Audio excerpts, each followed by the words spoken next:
नमस्कार दोस्तों, कैसे हैं आप सब। उम्मीद है आप सभी अच्छे होंगे।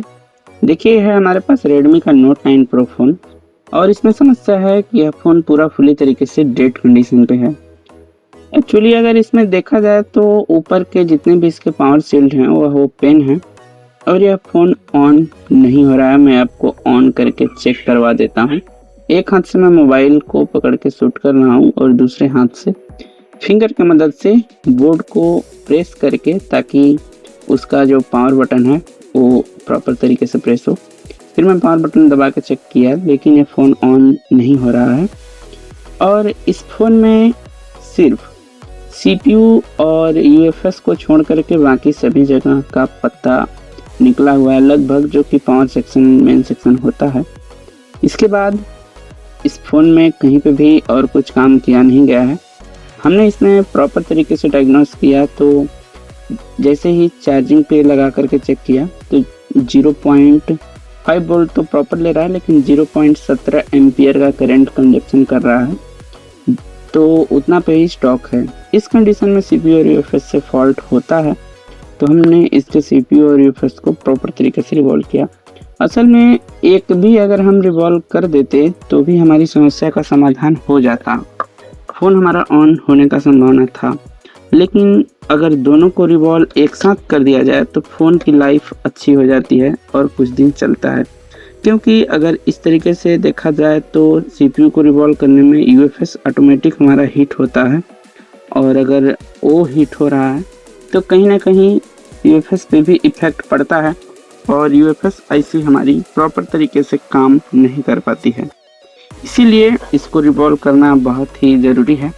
कभी भी आप भी अपने शॉप पे काम करें तो दोनों को एक साथ ही रिवॉल्विंग करें, ताकि इन फ्यूचर कभी भी समस्या ना हो। जिसके पास भी फ़ोन जाए वो प्रॉपर तरीके से चलाए।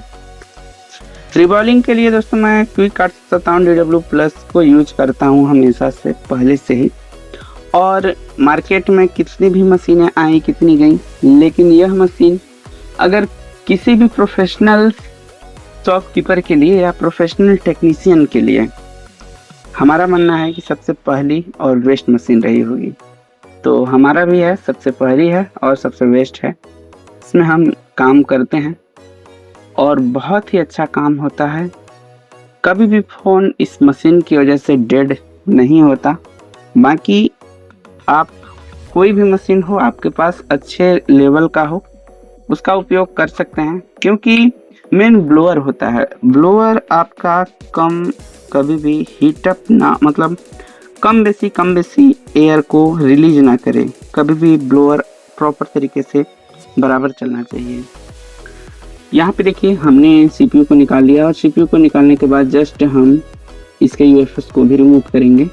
उससे पहले हम इसके जाली को भी निकाल ही देते हैं, क्योंकि ये कबाब में हड्डी की तरीके है। जब सारा CPU और UFS रिवॉल्व हो ही गया तो ये आधा अधूरी कटी जाली ही बोर्ड में रह के क्या करेगी। यहाँ पे देखिए, अब हमें प्रॉपर तरीके से, कभी भी जहाँ पे भी ज़्यादा ग्लू होता है ना, उसको प्रॉपर तरीके से निकाला जाता है, ताकि कोई भी हमारा कंपोनेंट न निकले। अगर एक कैपेसिटर बाय द वे निकल भी जाता है तो आपको डरने और घबराने की बात नहीं है। बस ध्यान रखें कि रजिस्टर नहीं निकलना चाहिए। अगर रजिस्टर निकलता है तो फ़ोन में प्रॉब्लम क्रिएट हो जाएगी और फ़ोन फिर हमारा ऑन शायद हो सकता है किसी ऐसे पॉइंट्स का निकल जाएगा जो कि IC का लॉजिक लो और हाई करता हो, या फिर क्लॉक या डेटा की लाइंस का कनेक्टिविटी बनाता हो। तो एक रजिस्टर निकलने से भी हमारा फ़ोन ऑन नहीं होगा। तो इस बात का आप ध्यान रखें और काम करते समय इन चीज़ों को प्रॉपर तरीके से करें। बाकी हमारा कभी भी आपको बताएं यूनिवर्सल हीट रहता है।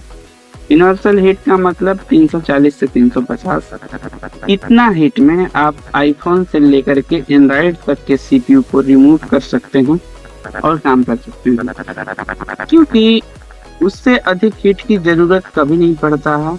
आपको हम एक्चुअल बताएं, कभी कभी केस में होता है, जैसे सैमसंग वगैरह केस में, कि आप वहाँ से कम हीट पे भी काम कर सकते हैं सैमसंग में, लेकिन आप इस तरीके से काम करें, कोई दिक्कत की बात नहीं, किसी प्रकार की परेशानी नहीं होगी।